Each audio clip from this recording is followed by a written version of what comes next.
Boa tarde, pessoal, tudo bom? Eu sou o Maxwell, tá? Sou enfermeiro. Vou estar dando continuidade na disciplina de UTI com vocês. Hoje a gente vai falar um pouco sobre atendimento de enfermagem ao paciente crítico, tá? Antes disso, eu vou me apresentar melhor para vocês. Eu sou bacharel em enfermagem, sou enfermeiro, sou pós-graduado em UTI adulto, pediátrico, neonatal e urgência e emergência. Atualmente sou enfermeiro intensivista em um hospital aqui da Grande Vitória. Hoje a gente vai falar um pouco sobre paciente crítico. O que vem na nossa cabeça falando sobre pacientes críticos? A unidade de terapia de intensiva é um ambiente muito complexo, né? A gente já fala, eu acho que vocês já sabem disso. Então, são vários perfis de pacientes, são vários diagnósticos diferentes, dependendo da UTI. Se for uma UTI geral, são vários pacientes. Então, a gente tem que sempre estar atento a tudo. A gente tem que ter uma vigilância muito grande dentro da UTI, a gente como técnico de enfermagem, enfermeiro, na assistência de enfermagem. Porque esse paciente dentro da UTI ele tem vários riscos assistenciais. Entendeu? Então agora a gente vai falar um pouco sobre ventilação mecânica invasiva e ventilação mecânica não invasiva. Que o que são? São necessidades que os pacientes precisam dentro da unidade de terapia intensiva, seja ela invasiva ou não, tá? Então aqui no atendimento de enfermagem há necessidades respiratórias, que a gente vai falar aqui agora. A ventilação mecânica invasiva e invasiva e não invasiva, que são modalidades que a gente usa. A ventilação mecânica invasiva é quando o paciente é conectado a um tubo endotraqueal ou uma traqueostomia, ou seja, é acoplado, tá? A ventilação mecânica invasiva a um ventilador respiratório por via endotraqueal ou via traqueostomia, tá? E a ventilação mecânica não invasiva é um método não invasivo que não necessita de intubação orotraqueal, que fornece suporte respiratório a pacientes com insuficiência respiratória aguda. Ou seja, são diferentes. Ou seja, por quê? O paciente com ventilação mecânica invasiva é um paciente que está entubado. Entendeu? E o paciente com ventilação mecânica não invasiva é um paciente que ou está em O2, entendeu? Ou ele está fazendo uso de macronebulização. Ele intercala isso daí. Isso aí são ventilação mecânicas não invasivas. Quando o paciente precisa de administração de oxigênio? Quando a gente sabe disso? Quando o paciente apresenta hipóxia, quando o paciente apresenta doença do trato respiratório, quando o paciente apresenta edema pulmonar, pneumotórax. São causas que o paciente pode necessitar de oferta de O2, tá? De alguma forma, seja por ventilação mecânica não invasiva ou invasiva. Sinais de hipoxia respiratórias, taquipneia, cianose, os cardíacos, taquicardia, bradicardia, hipotensão, PCR, tá? Os neurológicos, inquietação, confusão mental, prostração, convulsão e coma. Dentro desses sinais, eu acredito que os sinais que a gente tem que estar atento, muito atento. O paciente está apresentando cianose, o paciente está apresentando dessaturação, o paciente está apresentando taquicardia, alguma coisa está errada. Sou técnico de enfermagem da UTI. Vi sinais diferentes, já comunica. Já comunica porque alguma coisa está errada. Entendeu?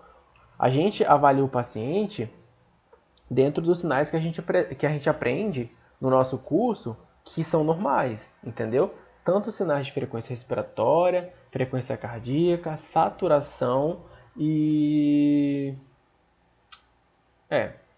por aí. Cuidado na administração de oxigênio.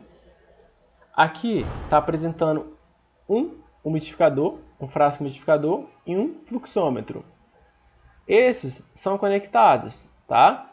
E aí tem muita instituição que não utiliza mais água destilada para umidificar no cateter de O2, quando faz uso aqui com o umidificador, tá? Que já conecta direto lá no lugarzinho do box, onde que a gente coloca, vou me recordar o nome aqui, já vou falar para vocês, e o fluxômetro também, tá bom?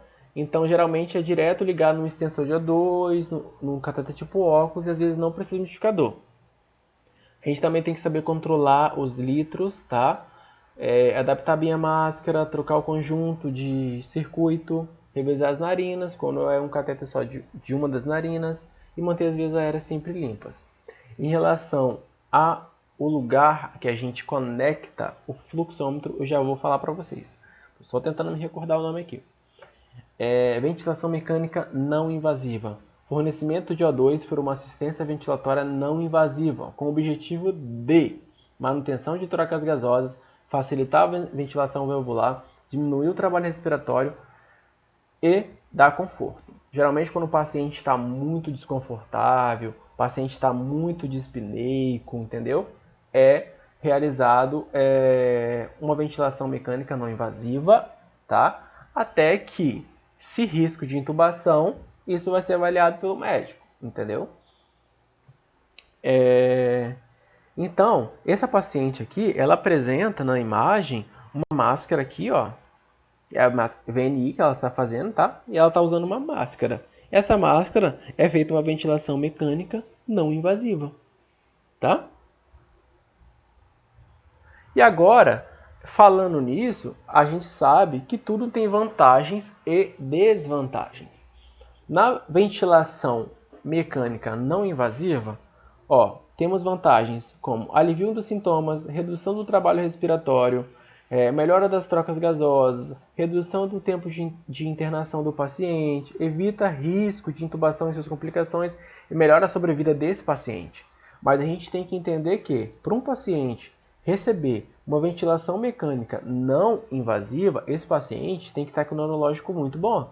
Ele tem que estar consciente, entendeu? Sabe por quê? Porque um paciente que está muito sonolento, que não consegue interagir com o examinador, que somos nós, então esse paciente não tem condições de realizar uma ventilação mecânica não invasiva. Você entende? Porque isso tem que estar acoplado ao rosto dele.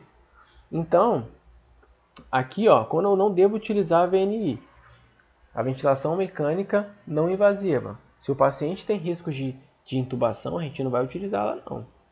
Se o paciente tem rebaixamento de nível de consciência, também não. Está apresentando náuseas e vômitos, também não. Excesso de secreção em vias aéreas, não vai ser legal. História recente de hemorragia digestiva, também não vai ser legal. Então aqui são indicações de quando a gente não deve usar a ventilação mecânica não invasiva. As redes de gás. Lembra que eu falei que a gente conecta o fluxômetro? A gente conecta aqui, ó, no verdinho, que é no oxigênio, tá? E aqui no amarelinho é o ar comprimido e o cinza é o vácuo. Se o paciente está entubado, eu vou conectar o vácuo, que é aqui no cinza, o copo de aspiração, e geralmente o ventilador mecânico é conectado aos dois, tanto ao ar comprimido, tanto ao oxigênio, porque a maioria dos ventiladores mecânicos hoje em dia faz nebulização, entendeu? Então é conectado ali, tá? E vamos lembrar que toda vez que a gente estiver numa unidade de terapia intensiva, a gente estiver com o box nunca vai estar montado na maioria das vezes. O box vai estar lá arrumadinho, bonitinho mais. Os materiais ficam guardados. Então, se eu sei que vou receber um paciente que está entubado, o que eu vou fazer? Vou preparar meu box, né? Então, aqui, ó, vou ligar um frasco de aspiração aqui, vou conectar, vou deixar a mangueira de aspiração lá, vou deixar montado, pedir o fisioterapeuta para montar o ventilador, deixar tudo certinho lá, para quando esse paciente chegar já está tudo pronto, você entende? Os tipos de ventilação mecânicas não invasivas. Catéter tipo óculos. Isso daqui também é um tipo de catéter, tá? De O2. Máscara de oxigênio. Macronebulização. Geralmente aqui, ó, nessa máscara sai um ar umidificado. E aqui, nesse copo, a gente coloca água destilada, tá? Para umidificar. E acopla no rosto do paciente, tá bom? A quantidade de litros é o médico que decide, tá? E a gente só segue a prescrição. Os tipos de VNI, que são a ventilação mecânica não invasiva ainda, né? A máscara aqui de nebulização, tá? Também é um tipo. A tenda de O2, também é um tipo. E CPAP e BIPAP são ventilações mecânicas não invasivas. Aqui os tipos de máscara que a gente fala, máscara de VNI, tá? Aqui, ó. A gente usa mais essa máscara aqui, essa segunda, tá? De cima. E a segunda de baixo. São as máscaras mais utilizadas. Que a gente mais utiliza em unidade de terapia intensiva. O CPAP, ele é mais utilizado para a apneia do sono. E o BIPAP também para a apneia do sono, mas geralmente em pacientes que estão traqueostomizados, que ficam em ar ambiente, com traqueostomia, tá? Geralmente o fisioterapeuta que acopla isso daí, ele que coloca os parâmetros certinho. E a ventilação mecânica invasiva, que o paciente, no caso, é um paciente que vai estar entubado. Quando se deve utilizar? Quando o paciente não consegue manter as trocas gasosas, paciente que está hemodinamicamente instável, paciente com trato respiratório, doença do trato respiratório, paciente com doenças neurodegenerativas e quando o paciente precisa de anestesia geral. Geralmente, quando o paciente vai para um centro cirúrgico, vai fazer um procedimento, esse paciente é entubado. Esse paciente não fica lá em cateter de O2, não fica lá em ar ambiente. Esse paciente é entubado, geralmente, dependendo do procedimento, e aí todos os parâmetros tudo ajustados pelo médico anestesista, tá? E a equipe médica que vai estar lá.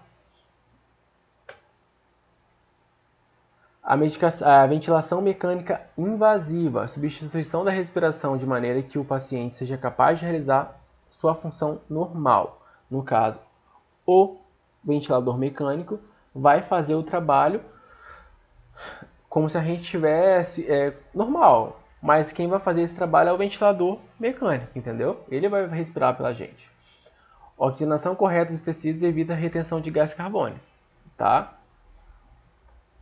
Objetivos da ventilação mecânica invasiva: manter trocas gasosas e ofertar O2, aumentar a saturação, prevenir e tratar a telectasia, reverter a hipoxemia, estabilizar a parede torácica, permitir sedação e anestesia, otimizar a capacidade pulmonar, ventilação alveolar e oxigenação arterial. Então, isso aqui são objetivos que na ventilação mecânica invasiva a gente tem que estar atento.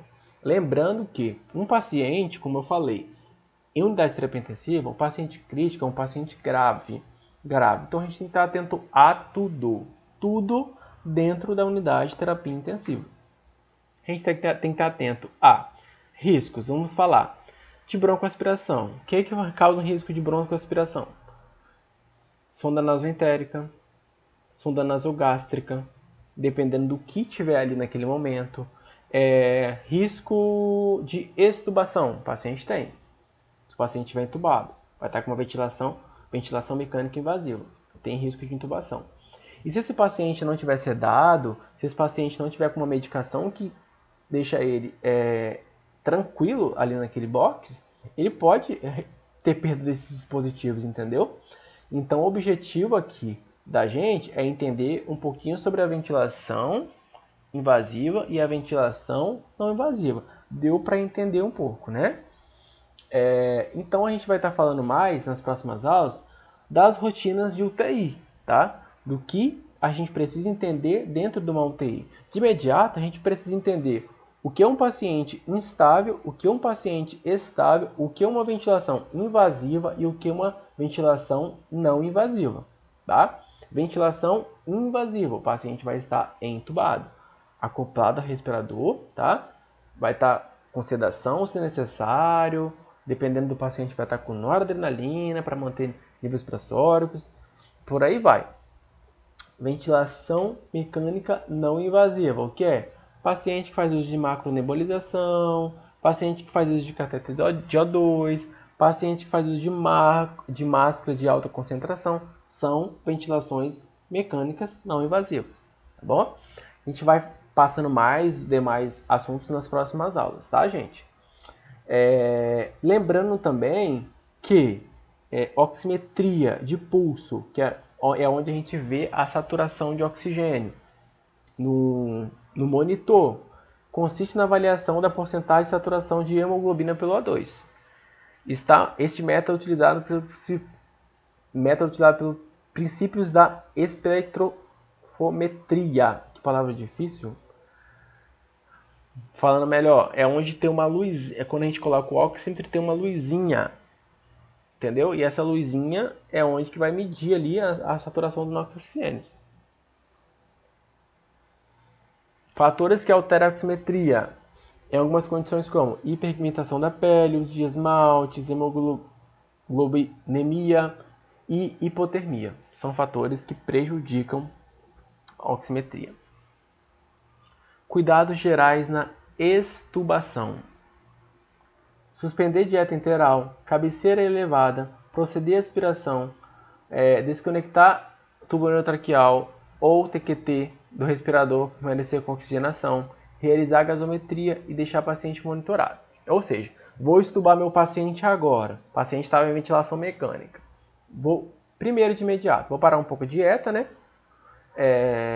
Deixar a cabeceira do paciente elevado, proceder com a aspiração. O que eu falo? Tem que deixar ali o sistema de aspiração montado, porque esse paciente pode broncoaspirar, tá? Porque tem secreção ali às vezes, de vez em quando. Sempre tem secreção. Então a gente tem que deixar montado para estar aspirando naquele momento, tá? E deixar o paciente monitorado, porque a gente tem que monitorar aquele paciente que acabou de ser entubado, para ver se ele não tem um risco novamente de ser entubado, tá bom? E é isso. Agora, esse aqui, a aula vai até esse ponto aqui, nessa parte de necessidades de oxigenação, de respiratório. E a gente vai conversando mais nas demais aulas, tá bom? E é isso, gente.